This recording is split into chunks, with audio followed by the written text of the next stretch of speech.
The rain was pouring down on a cold 1960s evening in Alabama. An elderly white man sat on a bus stop bench clutching his briefcase, when a young black man, drenched from the rain, walked up and stood under the shelter. The older man visibly stiffened. He slid to the very edge of the bench and muttered with a look of pure disdain, "You people really think you belong on the same bench as us now, don't you?" The young man didn't say a word.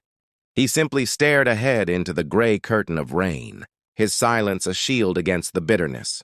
Suddenly, the older man's face went pale. He clutched his chest, his breath hitching in a painful gasp. He collapsed onto the wet pavement, suffering a massive heart attack. The street was deserted. There was no one to hear his struggle for life except the man he had just insulted.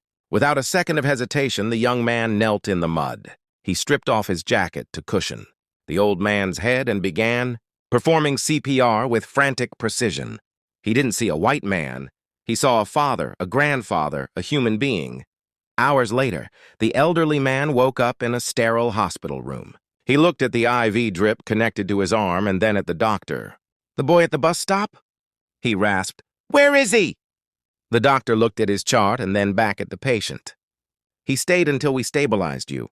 He even donated the rare blood type you needed to survive the surgery."